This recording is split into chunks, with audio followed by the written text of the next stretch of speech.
Good afternoon. I'd like to call the meeting, today's meeting, the April 23rd meeting of the Ways and Means Committee to order. A quorum is present. We will start, just before we start, I'll just go over the agenda briefly because there's a bit of a change. We will be hearing House File 2431, the Omnibus Higher Education Budget Bill, and House File 2438, the Omnibus Transportation Budget Bill. Those will both be moved on to the General Register. House File 2783, the Omnibus State Government Budget Bill, will be laid over. We will not be hearing the Omnibus Election Bill today. That is being moved to tomorrow. So first, we will take a look at the minutes from the last meeting. Representative Agbaje, have you had a chance to review the minutes? Reviewed and so moved, Mr. Chair. All those in favor of moving the minutes signify by saying aye. Aye. Opposed? Minutes are approved. Thank you. First up today is House File 2431, the Omnibus Higher Education Budget Bill. I'll move that bill before the committee. The motion is to place it on the General Register. Before we get to the bill, however, there is a DE4 amendment and an amendment to the DE4. So I'll move the DE4 amendment to come now before the committee. Make that official. And we have an amendment to the DE4 amendment. Who would like to explain the amendment to the DE4? Thank you, Mr. Chair. I will. Representative Rarick. Thank you, Mr. Chair. It is primarily technical, although the last... Can you just dive into that microphone because my hearing aids aren't that great. I will get closer and louder. Is that better? That's better. Okay, thank you, Mr. Chair. So, Mr. Chair, the first three parts of the amendment are technical in nature. There are a few things that in the drafting either were left off or that needed to be corrected. The last line of that amendment is something that we discussed in the Higher Ed Committee and that we agreed to remove. It pertains to the ALS research grants in honor of Thomasoni. And it was said that in the language that it included for-profit entities that they could use that. It was something that OHE did not do to for-profit entities, and so we are going to be removing that, and I want to thank Chair Liebling for pointing that out. She is also a policy hawk, so that is what the amendment does. It's primarily technical with one addition of an both agreed upon between the chair and myself and the committee. Thank you, Chair Rarick. Any comments at Chair Wolgamott? No, I believe that my co-chair explained the amendment as thoroughly as needs be. Thank you. Any questions from members regarding the A2 amendment? Seeing none, all those in favor signify by saying aye. Aye. Opposed by the same sign. The A2 is amended to the DE4. Now on to the DE4 as amended. Would the chairs like to run through the DE4 before we approve it? Who wants to go first? I can go first, Mr. Thank Chair. you. Chair Wolgamott. Well, Chair Torkelson, Chair Stevenson, and honorable members of the Ways and Means Committee, thank you for the opportunity to present this DE amendment. It is the reflection of our bipartisan compromise in the House Higher Education Finance and Policy Committee that has been agreed to by myself and Chair Rarick. The DE reflects the circumstances that we were in with this committee giving us a zero target while also working together to try to find solutions for the $239 million deficit in the state grant program. A few of the high-view components of this bill, we used both through funding, but also through what's called levers to deal with the state grant program.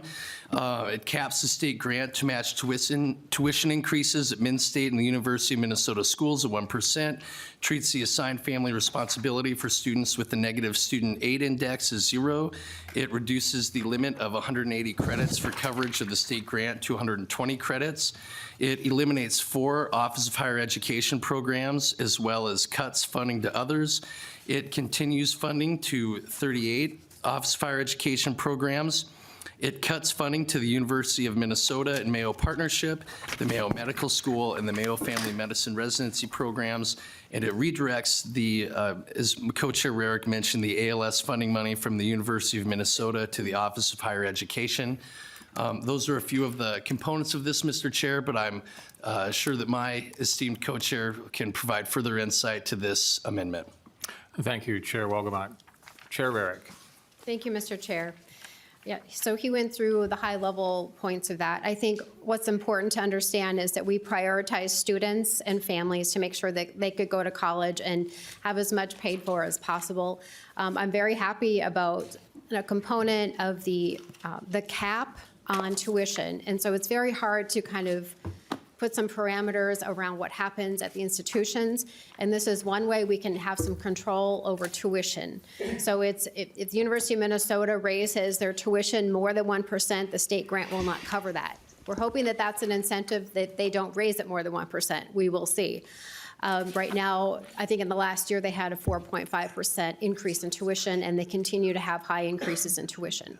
So that's a fantastic part. The other thing I would say is that something that happened at the federal level with FAFSA was a change to the negative.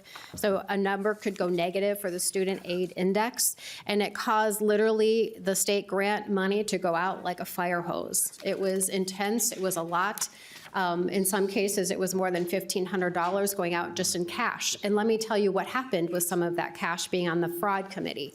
So one of the things that happened that we have found at one of the Min-State two-year colleges is that for some of the programs that they had, there were ghost students. So there were students that signed up for online courses and nobody showed up online. So it was purely online. And one professor estimated that 50% of his classes were ghost students. These same students were getting this negative student aid index money, so cash back to them, and it was fraudulently taken. So by bringing this number to 0, we are then cutting off that fraud. I'm very, very happy to do two things. We're preserving the state grant program for those that really need it, and we're cutting fraud off at the legs. So I just want you to understand how important that part of this is. The other thing I would say is that after we looked at the entire budget, top to bottom, we did a very extensive overview. For those that are on the committee, there are a few also here that are on the higher ed committee. We did extensive reviews. We looked at every single nonprofit that had gotten money through the higher ed budget, and we did what we've talked about all session, which is looked at the 990s. We looked at, in fact, 3 years of 990s, 3 years of audits. We looked at the salaries of their CEOs, and we made cuts accordingly.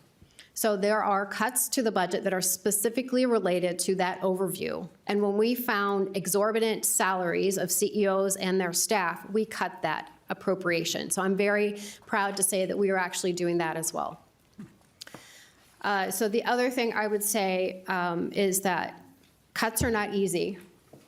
And negotiations were not easy, and in fact, thank you, Chair Torkelson and Chair Stevenson had to pick up the ball at the end to close up the bill. I would have liked to have seen a little bit more cut, because we do have, obviously, in the future, we've got some problems that we're looking at. But we were able to reappropriate $33 million to put back into the state grant program. I was hoping for a little bit more, but that is where we landed. And in the tails, it was $35 million back into the state grant program. So closing that gap. There still is a $62 million gap that we're hoping to resolve when we get to the Senate. So the work is not done. The work continues, but I'm very happy with the progress that we've made, Mr. Chair. Thank you very much, Chairs. I will turn to fiscal staff now to review the target. Ms. Adrians. Thank you, Mr. Chair and members. The Higher Education Finance Committee this session received a target of no change for the fiscal years 26 and 27. And then the target for the committee for the tails for fiscal years 28 and 29 was also no change from the February forecast-based spending amounts. Did I put the bill on the table yet? Well, we can do that just to be certain. I thought you did. I think you moved it. We're on the table, right? Yeah, we're on the DE amendment. We're on the DE4. Yeah. We need to adopt that amendment. We need to adopt that and then move to the bill and then discussion. Sorry, I'm catching up, kids, don't worry. We will, at this point, adopt the DE2 as amended, then we'll go to DE4 as amended, and then we'll go to member discussion. All those in favor of adopting the DE4 as amendment signify by saying aye. Aye. Opposed by the same sign. DE4 as amended is adopted. At this point, we will go to member questions, either on the bill or on the spreadsheet. Representative Pinto. Thank you, Chair, and thank you to Chair Torkelson, and thanks to both chairs for your work. Chair Rarick had a chance to describe ways in which he sort of would have preferred the bill to be maybe possibly different, recognizing this is an agreement and negotiated agreement. And so I just wanted to see if Chair Wolgamott wanted to have the chance to do the same sort of thing. Wasn't sure if he did, but just in case he wanted to. Thank you, Chair Torkelson. Chair Wolgamott. Thank you, Chair Torkelson, and thank you, Chair Pinto. Absolutely, this is a compromise bill. I would have, as I mentioned in committee, I'm sure that if Chair Rarick was not a co-chair but a chair, this bill would look a lot different. And I know that if I were the chair, not the co-chair, the bill would look a lot different. But the voters sent us a tight house, and Chair Rarick and I and our incredible staff did our very best to work together to find a bill that we could bring to both of our caucuses and feel good about the progress that we're making to achieve our goals. And this bill reflects the success of that accomplishment. Thank you, Representative Pinto. Any other member questions? Representative Gomez. Thank you, Mr. Chair, and thank you to the chairs of the committee for your work. I think this is more of a statement. You know, Chair Rarick talked about how cuts are really difficult, and, you know, all of the programs that support students are valuable in their own ways. I guess I just wanted to talk a little bit about the Student Parent Support Initiative. So it's line 6.8. And so this, you know, if you have a kid when you're young, you really face unique challenges. You know, I don't have like the statistics, right? But it's really difficult on the parent, on the young person who's parenting, and it's really difficult on their children. And so, you know, the fact that we've made the decision to invest in those families in a unique way that acknowledges the unique challenges that those families face, I just think is a really good thing. It's one of those kind of, it's one of those things that it's hard for us at the legislature because we run off spreadsheets and we don't have a good way of evaluating the cost of not doing things and the cost of not intervening on our other public systems. So this is a direct cost, you know, to support these families, to get education and to, you know, achieve greater economic stability for themselves and for their babies and for their children, and so that they don't face those kind of generational impacts of poverty, which we see in our communities, and how difficult it is to escape from those. So, you know, the idea of taking this program and again, like, if you don't pay for something now, a lot of times, when we don't make investments in families to help them get out of poverty, to help them, you know, achieve the goals that they have for themselves through education and employment, a lot of times those have costs to other public systems. And so it's hard to see us really zeroing out this appropriation. It's because, you know, it goes from like 6 million, I don't know what the base is. So, 4 million below base for the biennium, and then sets a base of 0 in fiscal 28 and later. So we're not even like maintaining a toehold in our budget for this program. And, you know, it's a really deep cut. And like I said, I know that you guys had hard decisions to make, but I just wanted to say that, you know, I hope that there's room to at least maintain something in that program so that it continues to exist. And so that, you know, if we find ourselves in a different fiscal position in the future, that it's not establishing a new thing, it's trying to restore what it is that we have to cut. So thanks, Mr. Chair. Representative Kutiza-Watun. Thank you, Mr. Chair, and thank you, chairs, for all the work that you did, all the consideration, and the hard choices that you and your committee had to make this session. I am grateful that Chair Gomez just talked a little bit about the student-parent supports, but I also wanted to just talk about my support in particular for the Fostering Independence grants, and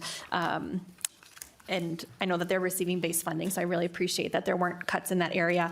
The program has been, to this point, tremendously successful and has seen a lot of participation. Of course, these grants go out to students who are currently in or formerly in the foster care system, so students that we have on some level failed, right? And so I think that just in my circles as a foster adoptive parent, and I know Representative Chair Rarick, your family has been very closely connected to foster care throughout your lifetime.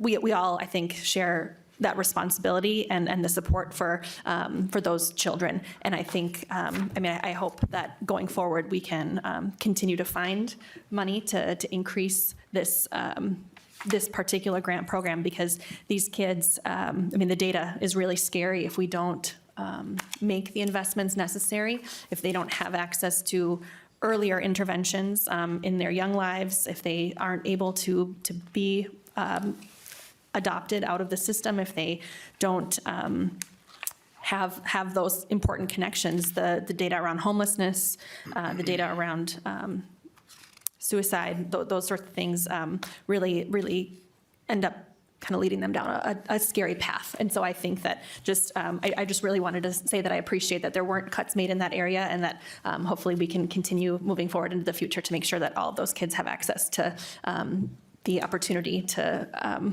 attend secondary schooling and or postgraduate work, and lift themselves out of the situation that they have been dealt. So, thank you. Mr. Chair, can I speak to that? Chair Rarick. Thank you, Mr. Chair. Thank you for saying that. And I and my colleagues were fierce advocates last biennium to make sure that we backfilled $5 million into that program, and it went into the base. So the $8.8 million that you see is a result of our work last biennium, and we wanted to make sure that we did not hurt that. And in fact, when we were on break, some of the new estimates came out, and so now we're grappling with that, right? And so we didn't know that as we were putting the bill together. We didn't know that as we were doing committee work. It was as we were on break, and when we came back, to a surprise of, oh, okay. So now we've got some work to do ahead, but I appreciate that. And yes, my family were, my parents fostered many kids, and 2 of them became part of our family and never left. And so, and I still call both of them brother. So even though they're in their 60s and 70 now, they're still my brother. So I appreciate you saying that. But we're committed to making sure that we do everything we can. Again, with a zero target, it's a little tough to do those things. We looked so carefully through the budget, and it was painful to try to figure out how do we backfill a $239 million hole in the state grant program. But we were adamant we weren't going to touch FIG. We weren't going to touch the child care grants. Anything that was direct to students, we did not want to touch. We looked at other things outside of that, but we did the best that we could with the situation we found ourselves in. So thank you for acknowledging that. Representative Joachim. Thank you, Mr. Chair, and thank you, co-chairs. I know zero targets are very tough, especially when there's so many needs out there. I just wanted to say I do have a little concern about just doing base budget for family medicine residency programs in an HCMC for residency. We really do need more family physicians across the state. My daughter was in a rural medicine program up at Duluth and is going into internal medicine in rural areas, and it's so important that we keep investing in those items, because without residency programs, you don't have slots in medical school, and then you don't have doctors. So just wanted to put that on the record. Other members, Representative Stevenson. Thank you, Mr. Chair. Chairs, I will, before I go to you to close, I'll just thank you for your work. I know it's not been an easy task. None of this work is easy, but thank you for your bipartisanship and work together. Any closing remarks on the bill? We'll go first to Representative Wolgamott. Well, thank you again, Chair Torkelson and Chair Stevenson, and members of the Ways and Means Committee for hearing our bill.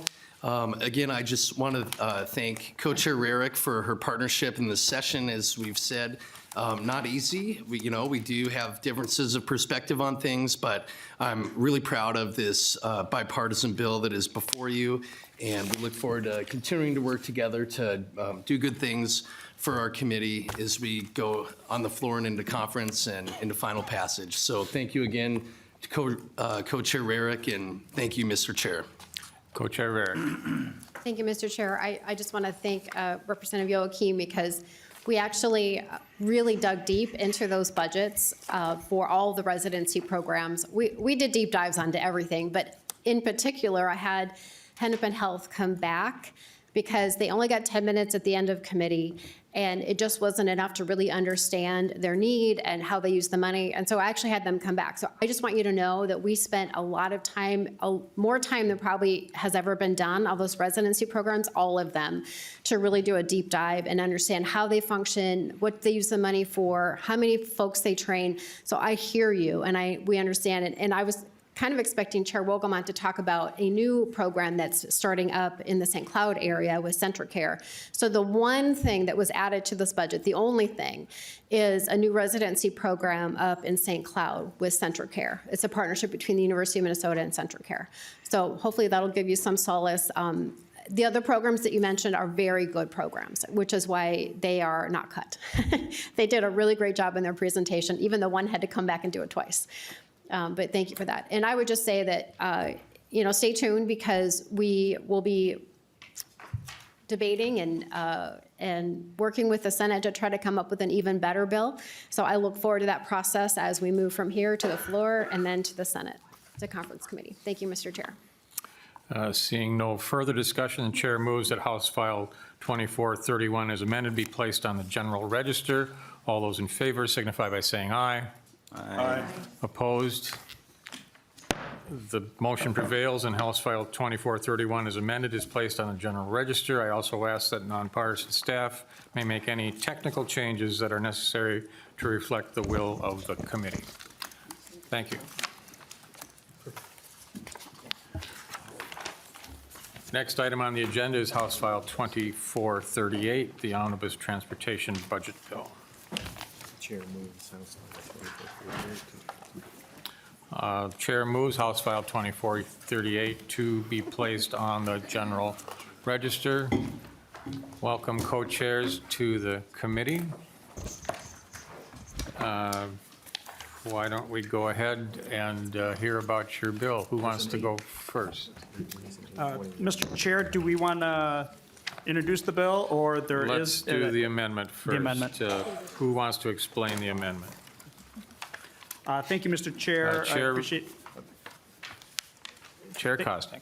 Thank you. The A21 amendment is kind of a co-author's amendment, just to address some technical items that were missed in the original engrossment or need corrections that are needed. It addresses a trunk highway fund balance to fall within MnDOT's guidelines. There's a debt service amount that is corrected. The DPS strategy reductions to better notate which office of the Office of Communications instead of Office of Public Support. There was just more of a technical correction or an ease of implementation for the electronic e-bike rebate program that is included in the bill. And there was a 911 fund appropriation for the armor towers that is going to be taken up in the public safety bill instead of the transportation bill. And there was, I think that was the majority of the 821 amendment. Thank you. Chair Cagle, any comments on the 821 amendment?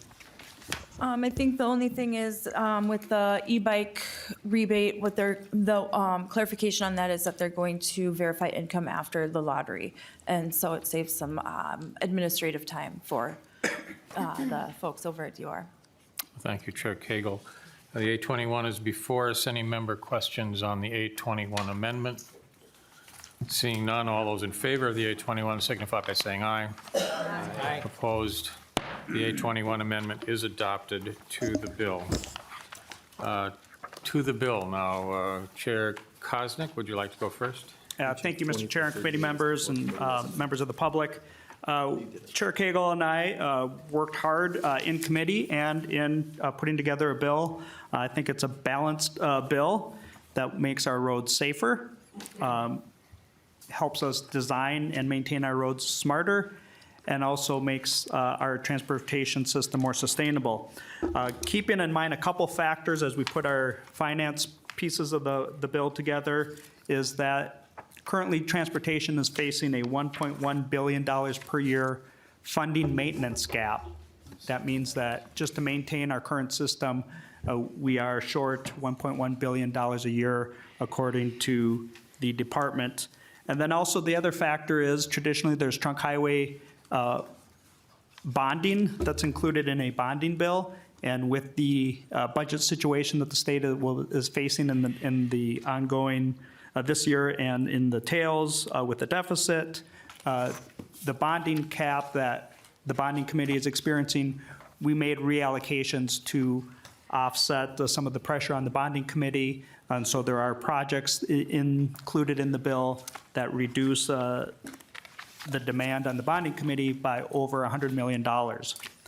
And so that's kind of how we started to frame the bill. And as I mentioned, there are a variety of both Democrat and Republican provisions in the bill. I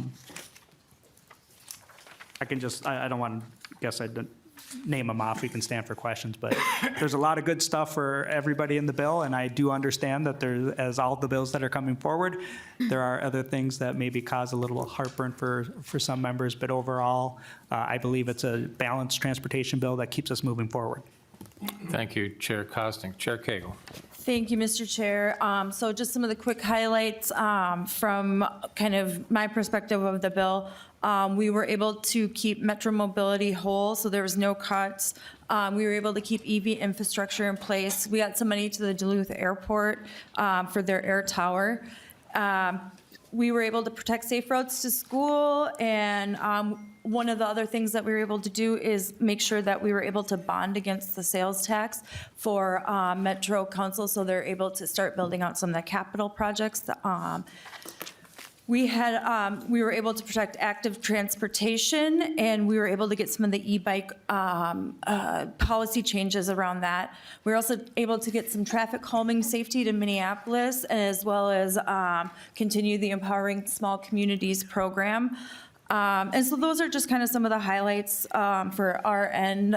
Some of the things that kind of caused some heartburn for our caucus was, cuts to transit and delaying greenhouse gases, but I'm hoping that, through conference committee, we can maybe make some of that policy and spending trend in the right direction. So, thank you.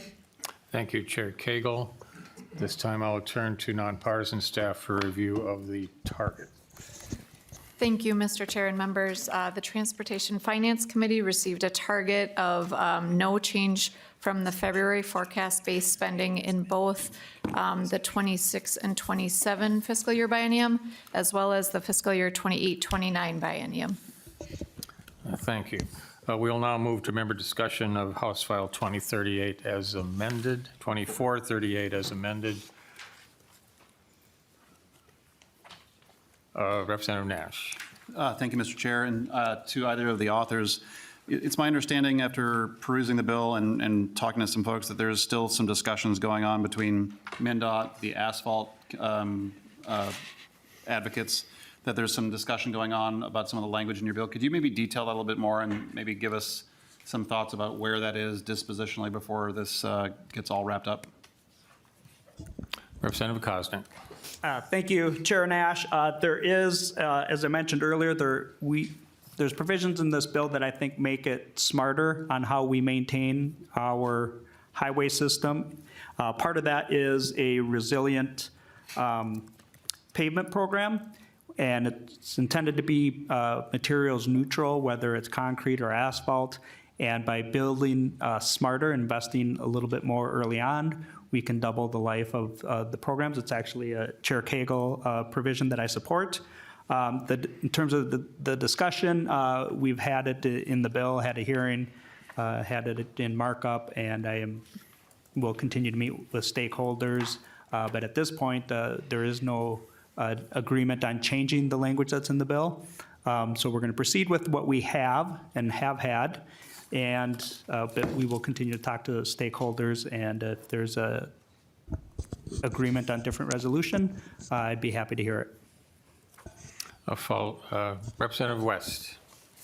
Thank you, Mr. Chair. I just have a quick question. Microphone. Yeah, gotta love that. Thank you, Mr. Chair. Quick question and a comment. Question is there anything in here that deals directly with the North Star Light Rail project or current line, as we know it all has problems? Second point, so you don't need to come back to me, is I appreciate your guys' ability to work together, particularly when it comes to the greenhouse gas emissions delay. That evaluation was going to be so difficult, especially for fixing the rest of Highway 65. And I even had numerous members of the Democrat Party, of elected officials throughout my community and county saying, this is a big problem, we need to change the way this works, what can we do? So I appreciate you guys at least working together to find a way to delay it, because it's going to be a problem for future expansion of Highway 65, so it's personally concerning to me. And we can perhaps figure out a way to do it in a more effective manner with this delay. But to my question on the North Star Light Rail line, I'd be interested to hear if anything in here affects that. Representative Cagle. Thank you, Mr. Chair and Representative West. We did not do anything with the North Star line. Met Council have their recommendations, or had their evaluation, I should say. There was actually no recommendations that came out of that study. But looking at that, there is high demand for intercity passenger rail on that corridor. And we're lucky right now that the Big Sky corridor is looking at their second phase of corridor ID, which then could turn that line into an intercity passenger rail all the way out to, you could take the train to Yellowstone. And so that would also add some additional stops in Minnesota, including Detroit Lakes, one by Camp Ripley maybe, and then St. Cloud, and then down to the Twin Cities. So I think the appetite really there is to get that into more of an intercity passenger rail. And so there actually is going to be a town hall this weekend up in St. Cloud to discuss that as well. So, and I will turn the greenhouse gas emissions piece over to Chair Koznick. Chair Koznick. Thank you. Representative West, Chair West, the North Star project, we did have a bill hearing in the committee to request MnDOT and the Met Council give the FTA notice that they would like to terminate it. We did not include that in the bill. It has been publicly noted by Met Council and MnDOT that they are pursuing how to disband and reallocate resources in that corridor through buses and terminate the North Star operations. The greenhouse gas emissions, I understand, is a little bit, it's a point of contention for many members, but as you pointed out, we listened to county engineers, local partners, city engineers, and others that we need to fully understand how the mitigation offsets will work and what the requirements are. And so we have a 12-month pause in the implementation date so that we can more accurately figure out how that's going to affect a lot of the projects. But we did not go to fully repeal the standards that were put in place. And I think that was a good compromise. Chair Cagle. Thank you, Mr. Chair. And with that greenhouse gas emissions, what it's doing is it's taking away the project-by-project portion of that, which is currently what law is right now, and then pushing back the portfolio phase for 1 year. But then with that portfolio phase, that pushes back the actual projects 3 years. And so the portfolio will be ready in '28, and it will be affecting projects in 2032. Thank you. Any follow-up, Representative West? Representative Chair Kresha. Thank you, Mr. Chair, and thank you for the bill, both Chair Koznick and Chair Cagle. Very quickly, you had mentioned Camp Ripley, Annis. I missed that, and I was trying to catch the reference. What was the reference to that? Thank you, Mr. Chair. Chair Cagle. Thank you, Mr. Chair. And Representative Kresha, there's a group in Montana that's currently working through corridor ID for the Big Sky passenger rail. And so it would connect from Chicago, the current Empire Builder, and then would go up to Fargo-Moorhead area. And so with that, there's possibility of lines within Minnesota in certain areas. And some of the plans I've seen have Detroit Lakes, Fargo-Moorhead, Detroit Lakes, Staples, and then some more St. Cloud, and then the Twin Cities. And so it's just one of those ideas that's out there, and there's a lot of support across states for that, but it's being led by the state of Montana. A follow-up? Yeah, Chair just very, Kresha? so thank you for that clarification. I want to make sure I got that right. And do you know, are those plans along the current Amtrak line? Are they using that same rail, Mr. Chair? And if you don't have, we can get this offline too. I just caught me off guard with the reference. Chair Cagle, any follow-up on that? Thank you, Mr. Chair. I believe it is on that current line, but don't hold me to that. Chair Kresha. And Mr. Chair, to Chair Cagle, if you could just give me the information, I'd love to be in touch with them. So thank you. Any other member questions? Seeing none, the chair removes his motion that House File 2438 as amended be placed on the general register. All those in favor signify by saying aye. Aye. Opposed? No. The motion prevails. I also ask that nonpartisan staff may make any additional technical changes that are necessary to reflect the will of the committee, and I thank the committee chairs for their hard work.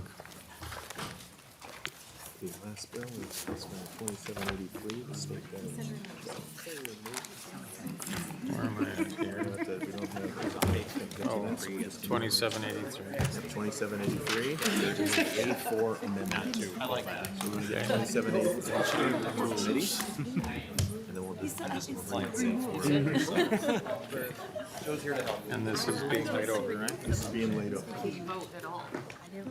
Thank you. Next up is House File 2783, the Omnibus State Government Budget Bill. This bill will be laid over today and tomorrow. Once we've heard the Elections Bill, the two will be combined.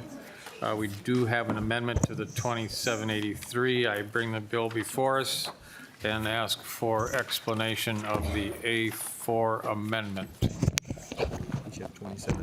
Thank you, Mr. Chair and members of the committee. I'll be happy to speak to the Chair Klevorn. I would like to move the A4 amendment adoption, please. And that you will see on the A4 amendment, lines 1.2 through 1.10 are revenue technical corrections. There was a provision in the 2021 tax bill that we should have picked up, and we failed to do so. So these are just removing the $100,000 from each of the numbers that we had originally in the bill to make the numbers correct. Lines 1.11 and 1.12 also refer to revenue, and line 1.11 is the taxpayer assistance grants, and line 1.12 refer to tax credits and outreach grants. These do not change the spending in the bill, but are corrections to the numbers. On lines 1.13, you will see a revisor fixed to an internal cross-reference. Line 1.14 and 1.15, you will see that we are correctly identifying the Senate Government and Finance, Senate, State, and Local Government Policy and Finance Committee name. And then lines 1.16 through the remainder are revisor corrections. Chair Nash, any comments on the A4 amendment? None, just wanted to thank nonpartisan staff for bringing this to our attention and making sure that we had everything that we needed. So Mr. Sullivan and Ms. Roberts were great to work with, as were our partisan staff. So support the amendment. Thank you. Any member questions regarding the A4 amendment?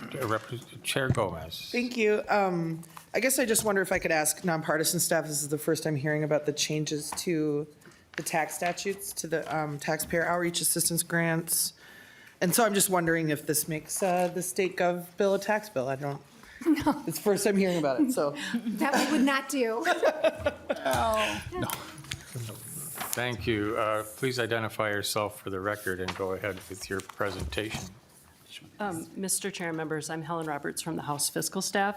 The changes that relate to the taxpayer assistance grants and the tax outreach grants were actually made after consulting the nonpartisan staff for the tax committee. It's does not change the tax statutes. It's merely a reallocation of two riders within the direct appropriations. And after consulting with Ms. Templin and Mr. Williams, I said this is the correct allocation.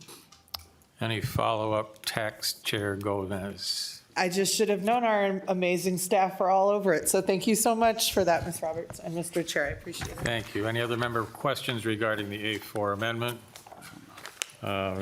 We'll renew the motion that the A4 amendment be placed on House File 2438. 2783. 2783. I'm getting my numbers mixed up today. Sorry about that. 2783. All those in favor signify by saying aye. Aye. Opposed by the same sign. The amendment is adopted. HF 2783 is amended as before the committee. The HF 2783 as amended is now before the committee. To the bill, Chair Klevorn. Thank you, Mr. Chair and members. This bill, House File 2783, as amended, is the 2025 State Government Finance Budget Bill. And the office funds the state constitutional officers, the legislator, and the 30 state agencies, boards, and commissions and councils, including the Minnesota Management and Budget, Minnesota IT, known as MINIT, the Department of Revenue, and the Department of Administration. We have a separate policy bill, so this is really a finance bill. I would like to bring to the committee's attention that in 2023, there was an all-time high spending in state government of $1.565 billion. This budget is about $40 million less, but it is well within this is within our budget target. So this total spending for 2025 will be $1.167 billion. Within the bill, there are several provisions that are important to keep our state functioning well.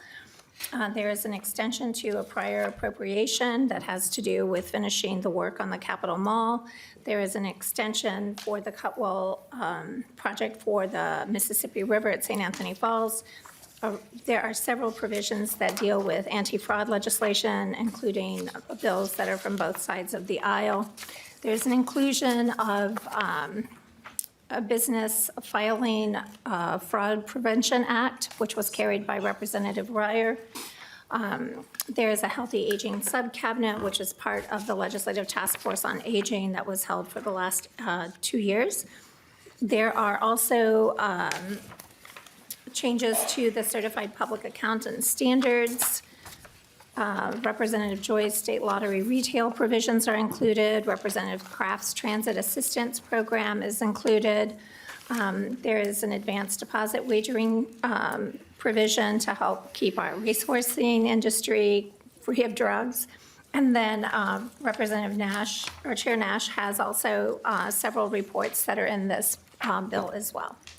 And I will stop talking and see if Chair Nash. Commissioner Nash has something. Thank you, Mr. Chair, committee members. Some of the other highlights of the bill, if you remember, I had House File 3 here, and the language in totality is in this bill, along with funding for 4 new employees at the OLA who will help with prevent future waste, fraud, and abuse from happening in our state. There are other provisions in here authored by Chair Torkelson on the ability for minority leads to request fiscal notes. There are some other things that have been put in here from other waste, fraud, and abuse efforts that have been undertaken by really both sides of the aisle. And I'll just take a moment and say that as we've been hearing about the strife in other bill negotiations, that Chair Klevorn and I worked very well together. And wanted to thank our partisan staff and our nonpartisan staff again for the immeasurable help that they gave us. I think, and we've said this a number of times, if we were both given a blank sheet of paper, that we would have written this bill quite differently. When Chair Torkelson told me my target, I asked if there was a negative sign in front of that number, and he reassured me that it was not. So we did the very best that we can. And I think that the other thing that we both agreed on very early was that the cuts that we were going to have to be making in this budget bill were going to be felt by all major agencies and constitutional officers to create a sense of fairness and spread the impact across those that were impacted by our bill. So once again, not the bill that I would have written on my own, and certainly the same for my co-chair, but we worked very well together, and I think we only stayed past 10 o'clock one night in negotiating. So I think that in totality, it's got a lot of really good policy that both sides of the aisle can support, and there are some letters in the packet that you may wish to peruse to see how other people assess the impact of the bill. Thank you, co-chairs. I will turn to nonpartisan staff for review of the acquisition of the target. Thank you, Mr. Chair and members. The State Government Finance Committee received a target that allowed them to spend an additional $45 million in fiscal years 26 and 27 over their base. And the target in fiscal years 28 and 29 was also an additional $45 million over the base that was set in the February forecast. Thank you. With that, we will turn to member questions. First up, Representative Katiza-Batum. Thank you, Mr. Chair. And thank you, Chair Klevorn, Chair Nash. I just wanted to flag particularly my appreciation for the inclusion of Representative Kraft's Metro Transit assistance bill. It was a bill that Chair West and I heard in Children and Families, and with your partnership, we're able to capitalize on federal match for some of this federal IT funding that will allow the process to move forward a little bit. But appreciate the inclusion of that in there, and I think that from what we heard from Representative Kraft is that this program and the investment is projected to pay for itself in a very short amount of time. So my gratitude to you. Thank you. Representative Scott. Thank you, Mr. Chair, and thanks to the co-chairs there at the front table. One thing that I had asked about several years ago, especially in the wake of COVID, was how much are we spending for renting office space that isn't being occupied? And now I know the governor has asked people to come back, at least on a part-time basis. Where do we stand with that? Have we realized any cost savings over the years or in this bill? Was that covered in your committee, that topic?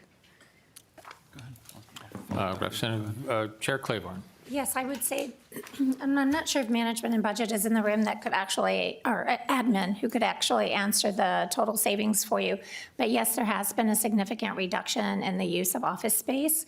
Yes, while Co-Chair Nash had the gavel, we did have an extensive review of the office space utilization plan. I encourage everyone to have a look at it. It is a very interesting read. Chair Nash. Thank you, Mr. Chair. And Chair Scott, yeah, we did actually do a very deep dive with admin to find out what are the numbers that are associated with the buildings that we own versus the buildings that we rent. What is the plan to begin bringing those people back onto the campus from the rented buildings?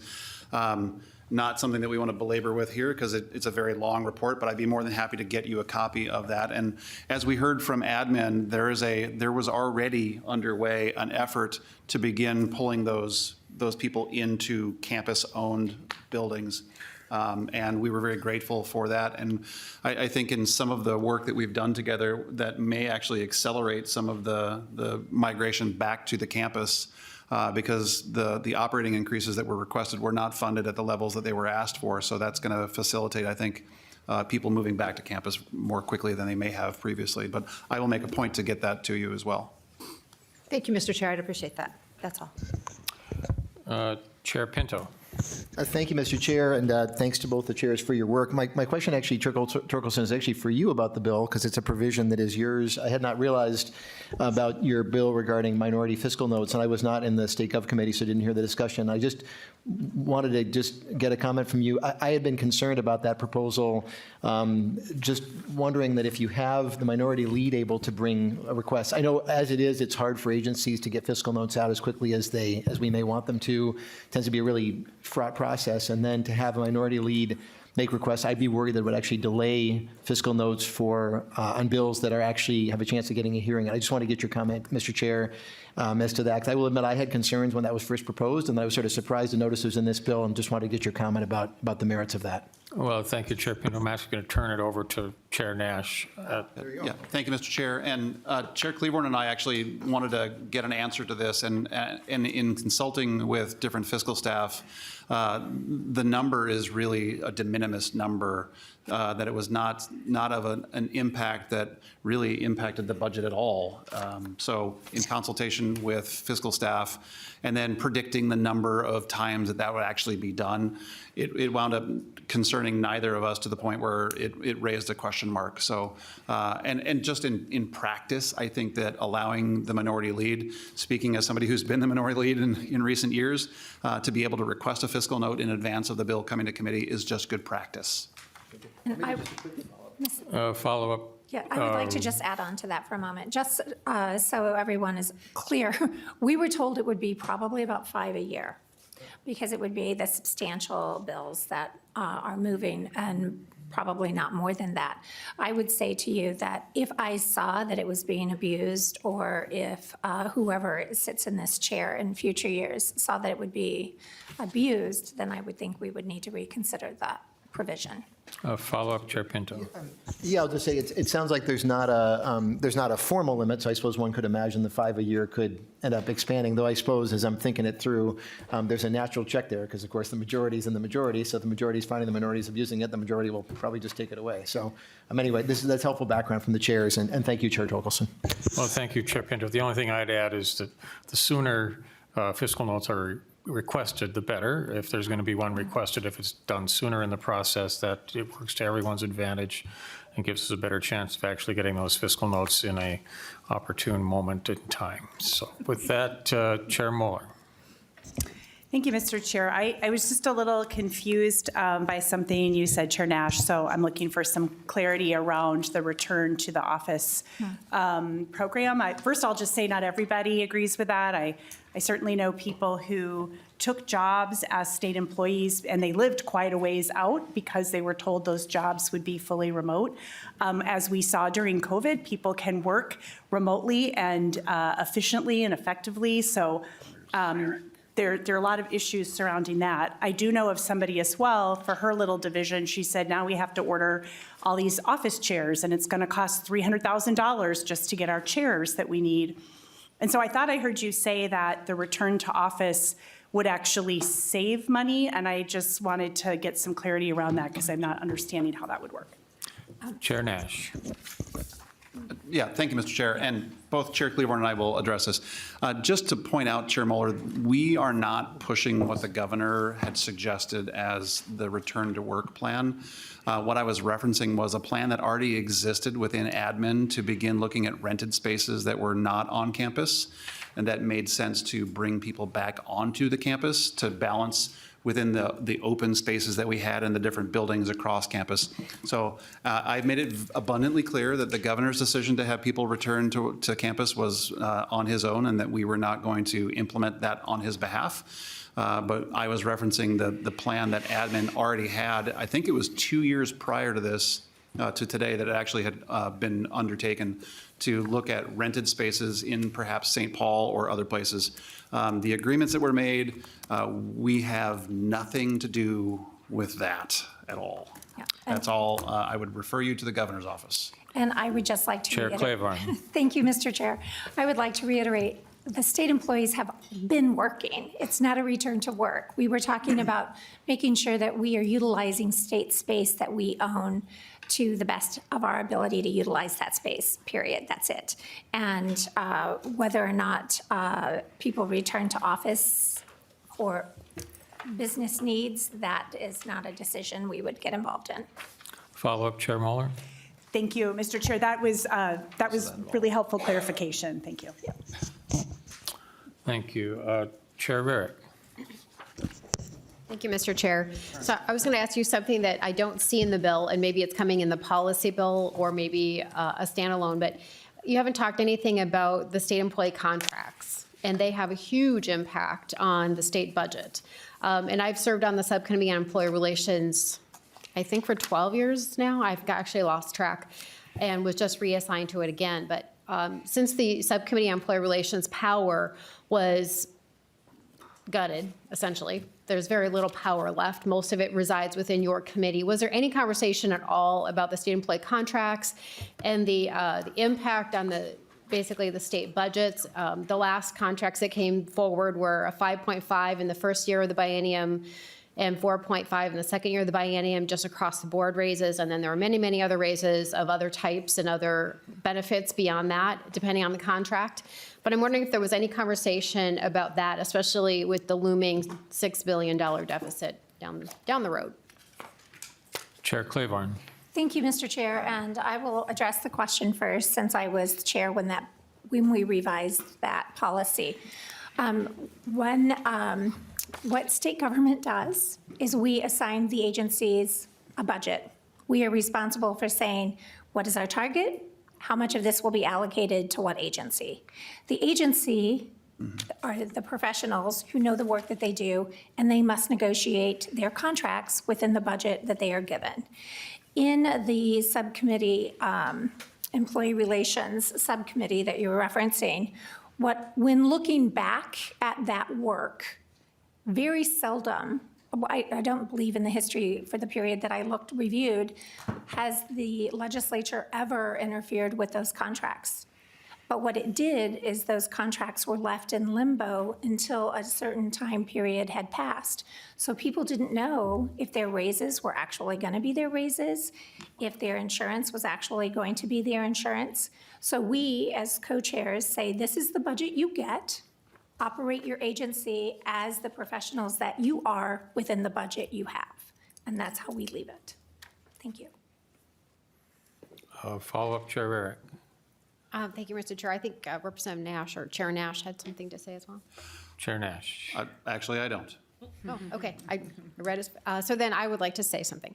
So imagine that. So one impact that is outstanding that in my area of higher ed that impacts the Min-State system tremendously is when the governor and MMB negotiate with the contracts, and so there's a pattern bargaining. It's pattern bargaining, as you know. So ASPE and MAPE, they pattern it, and then everybody falls in line with some small variations after that.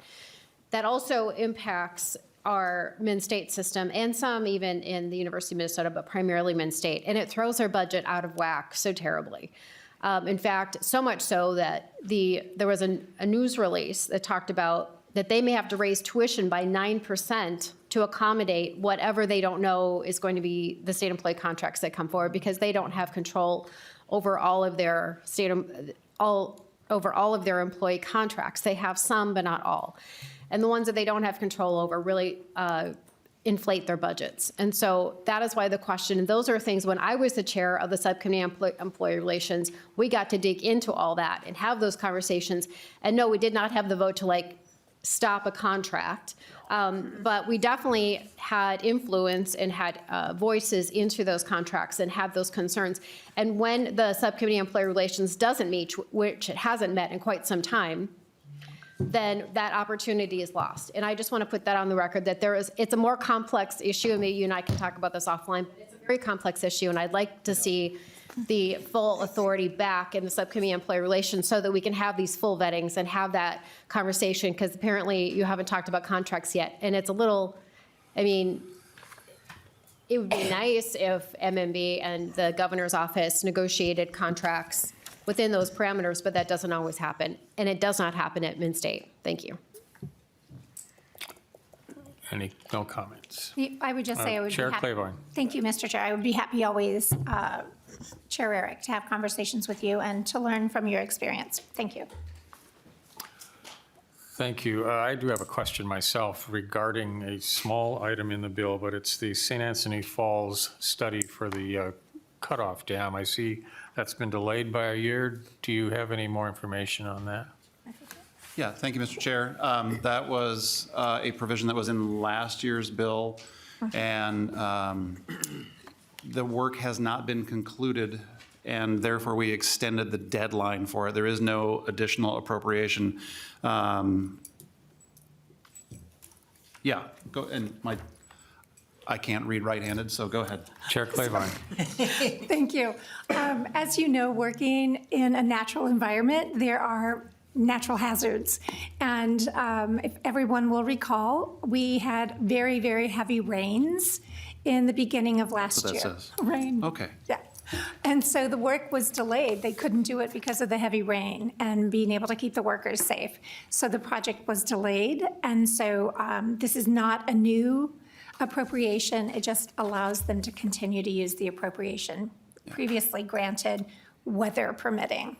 And Mr. Chair, it's a study on the hydrology and the geology of that particular fall, or nick point as it's called in geology. And it's just to make sure that they understand and they've got their arms all the way around what's happening to that particular geographic feature. I think it's a Representative Jordan effort that I don't know that anybody opposed it anywhere along the line in the last number of years. But it was just a continuation of that particular funding by kicking out the due date.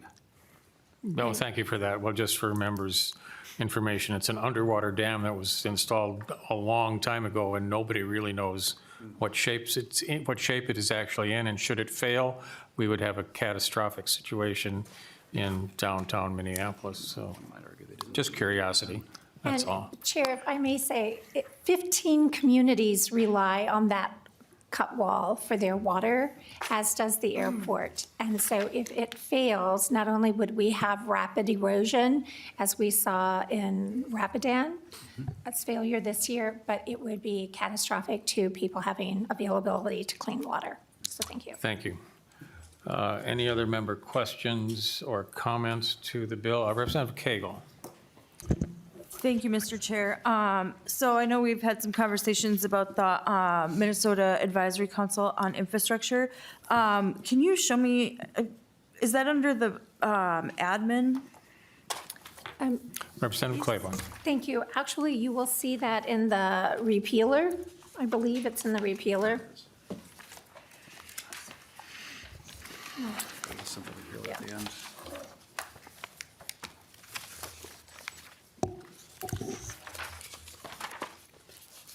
Perhaps Mr. Sullivan can tell us exactly where that is, Mr. Chair, 'cause Mr. Sullivan. he wrote the thing. It is on page 2 of the repealer. Yep. Mr. Chair, that's, Chair Klevorn is correct. It's on page 41 of the first engrossment. It's the Subdivision 2 Advisory Council on Infrastructure repeal. Are we good? Thank you, Mr. Chair. I'm just really disappointed to see that in here. It didn't even get a chance to get started. It was something that was going to be, the board members were being seated and they were set to meet for the first time in May 25. I think that it's a real big mistake to pull this out, because if we can start to coordinate and collaborate on infrastructure, as well as train our locals on how to be best asset managers they can, this is going to save our state money in the long run. And so this is a really small investment to make sure that our infrastructure is going to be what our state needs, as well as being built properly. And so I'm just super disappointed to see that in the bill. May I? Representative Chair Klevorn. Thank you, Mr. Chair. And Chair Cagle, I appreciate the many conversations that we have had about this. And as Co-Chair Nash stated, when we originally drafted the bill that I would draft is very different from the bill he would draft. And this was a piece that I'm not exactly happy about, but it is part of the compromise piece. And as you know, this bill is moving at some future date, and we will have an opportunity to revisit this during conference, potentially. And Chair Mr. Chair, Nash. and Chair Cagle, we made decisions and we looked at different things, and as Chair Klevorn said, negotiations were such that things that we agreed on were not always something that either side was necessarily excited about, but eventuality being what it was, we had to make decisions, and that was one of the things that was repealed. Chair Gomez. Thank you, Mr. Chair, and thank you to the chairs for this bill. As we all know, the Attorney General's office, one of the really important things that they do in their role protecting consumers, protecting the people of Minnesota, protecting the public coffers is that they run the Medicaid Fraud Control Unit. And, these are really, like, we talked about this recently, like, people who would go after this money that we spend, these precious public dollars that we spend to ensure that elders and people with disabilities and babies in our state have health care, really, it's so important that we have tools to go after them. And our Attorney General, has recouped tens of millions of dollars a year that the Medicaid Fraud Unit, Control Unit recoups. They hold people accountable. They address, they strip fraudulent entities of their nonprofit status. These are just really critical function that they play. And I know that there's some changes in the bill that I think are Representative Norris bill, perhaps, and I know that Representative Norris has also introduced a bill this year, to beef up the Medicaid Fraud Unit. And, I know we have budget considerations, but I just wanted to put in a plug and say that these are the kinds of investments in our constitutional offices that reap really major benefits for the people of Minnesota and for our budgets. And so I'm just looking, it's in Article 2, Section 20, so it's 3320. It looks like it's kind of establishing some penalties associated with Medicare assistance fraud, and it's not crossing anything out. So I guess I was just wondering if one of you guys could explain, what's the change to the penalties for medical assistance fraud in the bill, and kind of what is it replacing? Because I'm not seeing it right in the language. And Mr. Chair, if I Chair could, Nash. Mr. Sullivan could maybe describe the changes that were made in the bill. But just to preface that as he's getting to there, Chair Klevorn and I both agreed that funding the Medicaid fraud was quite important, because I know it was Representative Norris, I believe Representative Schumacher was on that bill as well, or had something similar to it, but we did not go after the funding for the Medicaid fraud. We'd made cuts in other areas for the AG. But that was not one of the ones that we made, because we recognize the importance of doing that for the benefit of Minnesotans. And I would also refer you. Chair Klevorn. Oh, thank you, Mr. Chair. Apologies, Mr. Chair. I would also refer you to page 5 of the repealer in the back, where it shows section 609.466, medical assistance fraud. You'll see the language there that's been pulled out. Excuse me. Follow-up, Chair Gomez? No. And do you want Mr. Sullivan to continue? Or? Oh, Mr. Chair, just Chair because Gomez. if Mr. Sullivan just could tell me what the difference in the existing penalty and the penalty that is in front of us, that was all I was trying to figure out. Thank you. Mr. Sullivan. Mr. Chair, Chair Gomez and members, yeah, the language, as Chair Klevorn pointed out, and as I think Chair Gomez pointed out, is on page 33. And you see, starting at the bottom of that page, subdivision 2 penalties, there's basically a tier of penalties available for prosecutors based on the severity of the theft of medical assistance, basically the fraud committed. My understanding is currently the statute that's repealed allows a penalty of up to 2.5 years of imprisonment.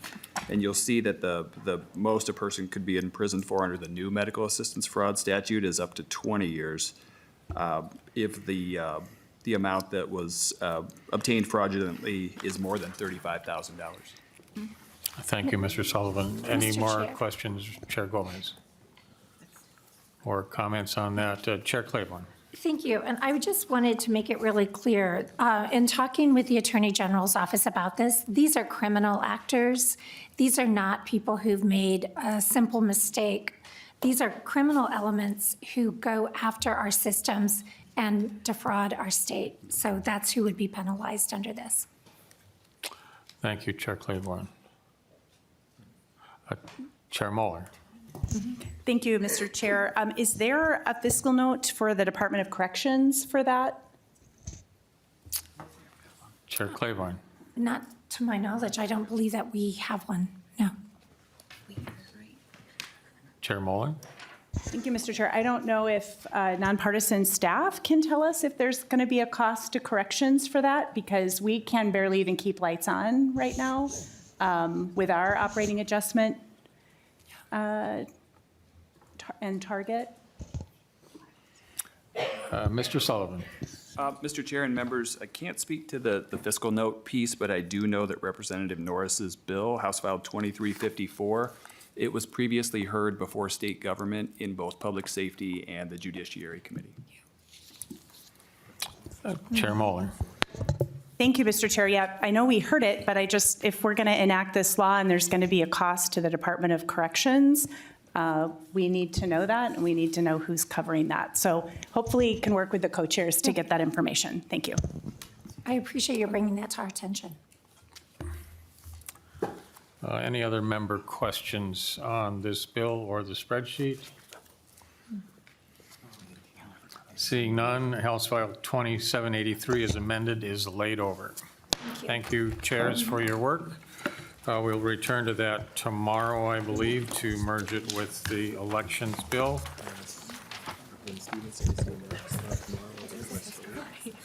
Anything enlightenment from you, Representative Stevenson, regarding tomorrow or the rest of the week? Looking forward to seeing you tomorrow, Mr. Chair. Thank you, Representative Stevenson, co-chair. With that, members, this meeting is adjourned.